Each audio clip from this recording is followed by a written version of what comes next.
कि जो Mars planet है, अगर ये कहीं ना कहीं एस्पेक्ट या कंजंक्शन करता है शनि राहु या केतु से, शनि राहु या केतु प्लेनेट से,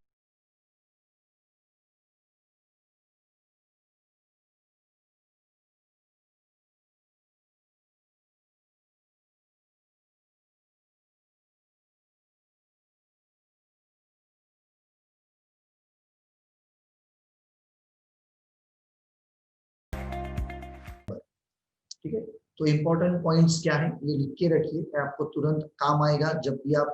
जब भी कोई चार्ट ओपन करेंगे। When ever you open a chart immediately आपको ये हेल्प करेगा। तो इसमें हम बता रहे हैं कि जो मार्स प्लेनेट है,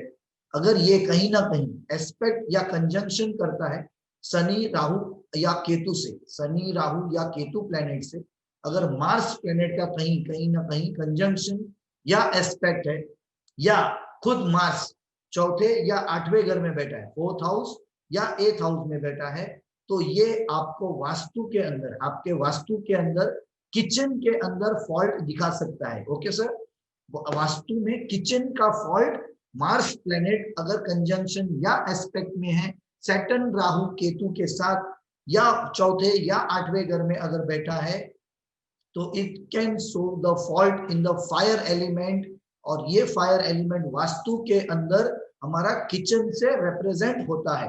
तो यहाँ पे मैंने इंग्लिश और हिंदी दोनों में, दोनों लैंग्वेजेस में है ना, गूगल ट्रांसलेट से करके यहाँ पे मैंने लिखा हुआ है, सो दैट इट बिकम्स है ना सबके लिए इजी हो जाएगा। कि अगर कहीं इंग्लिश में पढ़ना डिफिकल्ट हो रहा होगा, तो अब ये हिंदी में मैंने यहाँ पे डाले हैं ये इंपॉर्टेंट, क्योंकि पॉइंट्स है इसलिए। ठीक है दोस्तों, तो ये पॉइंट्स अब आप लिख के रखिए, सो दैट आप जब वीडियो ओपन करें, है ना, जब कोई भी चार्ट ओपन करे, वीडियो नहीं चार्ट जब ओपन करे, तब आपको ये याद रहे। उसके लिए ये पॉइंट्स को अलग से एक आपका जो बुक जहाँ पे आप टोटल ये रोज नोट्स ले रहे हैं उसमें भी लिखिए, प्लस एक 2-3 अलग पेपर बना लीजिए सिंगल A4 साइज के, जिसमें आप सब शॉर्टकट्स है, इंपॉर्टेंट रूल्स है, इंपॉर्टेंट टेबल्स है ना, वो एक अलग से एक फोल्डर बना दीजिए उसका, ताकि कंसल्टेशन करना है आपको, किसी का भी चार्ट रीडिंग करना है, तो immediately you can refer to those tables, important rules and understanding. ठीक है दोस्तों, देखते हैं फोर्थ रूल। तो फोर्थ रूल में कहीं ना कहीं Jupiter planet Saturn Rahu Ketu, या जुपिटर खुद कहीं 6th हाउस 7th हाउस या 10th हाउस में है, तो जुपिटर जो है ये नॉर्थ ईस्ट डायरेक्शन रिप्रेजेंट करता है, यानी कि ईशान्य को, तो उसमें कहीं ना कहीं आपको वास्तु फॉल्ट दिख सकते हैं नॉर्थ ईस्ट डायरेक्शन में दोस्तों। अब देखते हैं आगे, सैटर्न प्लेनेट ये अगर कहीं ना कहीं first house, fourth house, 6th house इसमें है, या कहीं ना कहीं वो सन मार्स मून है ना, इनके साथ एस्पेक्ट या कंजंक्शन पे है, तो शनि की जो डायरेक्शन है, सैटर्न की जो ओरिजिनल डायरेक्शन है वो वेस्ट डायरेक्शन है, जो हमने ऑलरेडी आगे के वीडियोस में देखा है दोस्तों। तो वेस्ट डायरेक्शन में कहीं ना कहीं आपको फॉल्ट मिल सकता है दोस्तों। ठीक है, तो सैटर्न 1, 4 और 6 इन हाउसेज में होगा, या सन मार्स और मून इनके साथ होगा, तो कहीं ना कहीं आप सैटर्न की ओरिजिनल डायरेक्शन वेस्ट डायरेक्शन में फॉल्ट को ढूंढ सकते हैं। ठीक है, अब देखते हैं आगे, ये रहा वीनस। तो हमारा सिक्स्थ इंपॉर्टेंट पॉइंट है वीनस, यानी कि शुक्र ग्रह। ये खुद अगर 1, 6 या 9, पहला घर, छठवां घर और 9वां घर,